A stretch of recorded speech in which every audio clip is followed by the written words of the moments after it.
still got it, I guess. T20 cricket में मेरा नाम अब दुनिया के विभिन्न हिस्सों में खेल को बढ़ावा देने के साथ जुड़ गया है, लेकिन मुझे लगता है कि मुझ में अभी भी गेम बाकी है।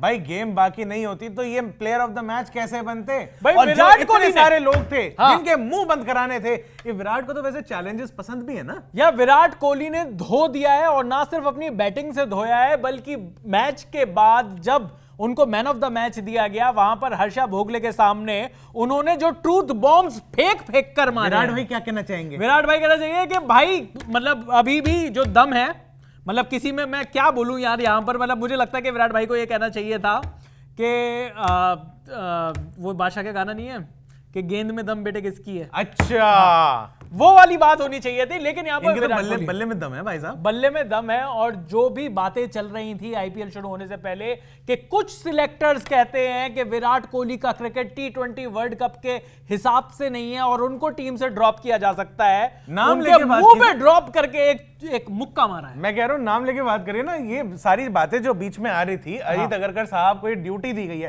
कौन दे रहा है पहले तो ये नाम बताओ। और कि इनको ड्यूटी दी है कि बाकी सिलेक्टर्स को ये अलाइन करे साथ में और ये माहौल बनाए कि विराट कोहली को तो हम नहीं लेकर जाएंगे। और फिर अचानक से एक ट्वीट आता है कीर्ति आजाद साहब का कि जी मुझे पता चला है सूत्रों के हवाले से, नहीं हर आदमी पॉलिटिक्स कर रहा है। नहीं उन्होंने लेकिन बता दिया ना कि अबे तुम कौन हो बे जो तुम इसको विराट को बाहर करोगे। और उसके बाद फिर ये कि भाई रोहित ने बोल दिया किसी भी कीमत पे विराट चाहिए तो चाहिए नहीं। और मुझे लगता है कि कीर्ति आजाद भी यहां पर बिना बात की पॉलिटिक्स घुसा रहे थे, क्योंकि वो टारगेट करना चाह रहे थे वहां पर जय शाह को। अच्छा। और यहां पर बात चल रही थी अजीत अगरकर के मुंह से कि अजीत अगरकर इस तरीके से सोर्सेज की खबरें चल रही थी, लेकिन मुझे ऐसा सा लगता है कि ये वही पीआर मशीनरी है जो कि बीच बीच में विराट कोहली को डिमोनाइज करने के लिए आती है। और यहां पर जिस तरीके से विराट कोहली ने घोड़े खोल दिए अपने बैट से और शुरुआत में दिखा दिया कि भाई चाहे फास्ट बॉलर हो चाहे वो स्पिनर हो।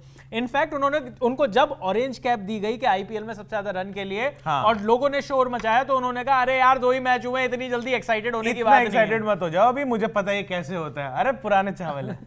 और विराट कोहली ने जिस तरीके से पिटाई करी, और मतलब इस चीज के ऊपर आ जाते हैं कि जो मैच था आगे बढ़ के लॉफ्टेड मारा भाई, हर जगह कवर ड्राइव ग्राउंडेड मारी, फिर लॉफ्टेड कवर ड्राइव मारी, फिर एक्स्ट्रा कवर की तरफ मारी, फिर बाद में मिड विकेट की तरफ मारी ही मारी। भाई क्या मारी, मतलब ये बता नहीं पाएंगे, लेकिन यहाँ पर गेंद मारी, हाँ गेंद भी मारी।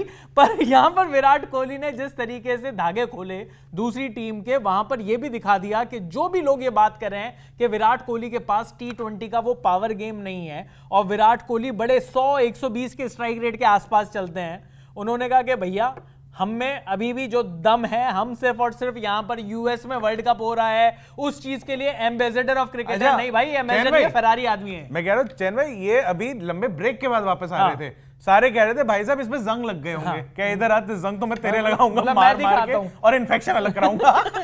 लेकिन विराट कोहली की पारी के बारे में और मतलब जो डिटेल में अगर हम बात करें, एनालिसिस करें अभिषेक, तो वहां पर वो दिखाई दिया कि जो एक पुरानी कमजोरी जो बताई जा रही थी कि स्पिनर्स के अगेंस्ट बढ़कर नहीं मारते, स्पिनर्स को डिक्टेट करने देते हैं, खास तौर पर लेग स्पिनर्स जो होते हैं वो उनको बांध देते हैं, और left arm spinners strike rotate नहीं कर पाते। मुझे लगता है कि सारी बातों को विराट कोहली ने धो दिया। ये एक्चुअली तब हुआ जब हरप्रीत बराड़ जो थे उनकी बॉलिंग पे सारी की सारी आरसीबी की टीम जो है थोड़ी स्ट्रगल करती नजर आ रही थी। विराट ने भी ज्यादा चांसेस ना लेते, उन्होंने कहा अगर चौके छक्के मारूंगा रिस्क है, लेकिन उसी बीच में उन्होंने कहा कि यार सिंगल डबल तो आराम से, हमसे बेहतर कौन भागता है। उन्होंने वो काम भी कर लिया, उन्होंने बीच में गाली भी दे दी हरप्रीत बराड़ को, सांस तो ले दे।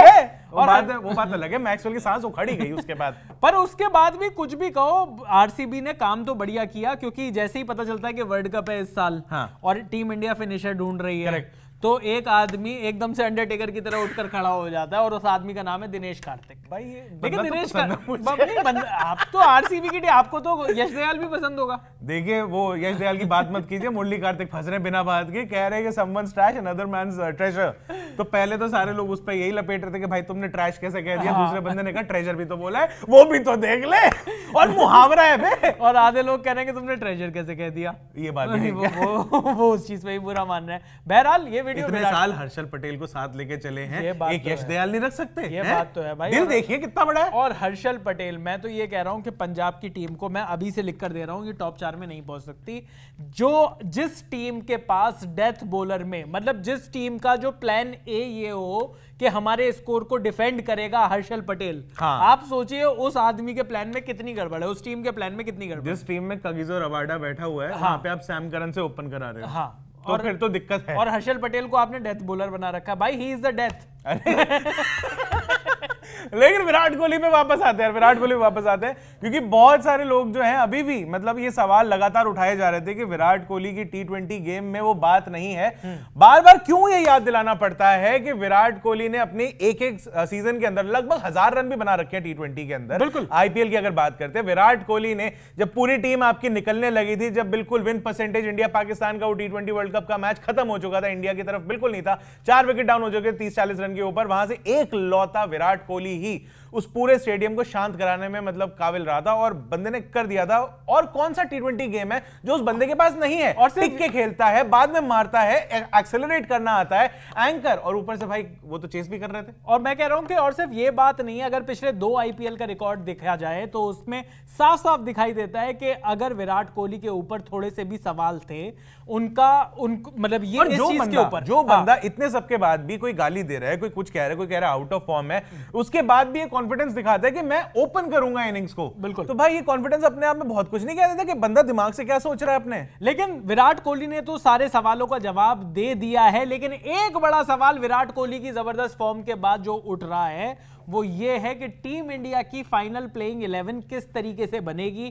क्योंकि टॉप 4 में अब ऐसा लग रहा है कि रोहित शर्मा के साथ ओपनिंग स्लॉट तो यशस्वी जायसवाल नहीं देने वाले किसी को। सही बात है। और यहां पर तो विराट कोहली वैसे नंबर 3 पर, यहां पर तो ओपनिंग करने आ रहे थे, लेकिन विराट कोहली को फिर नंबर 3 पर जाना पड़ेगा।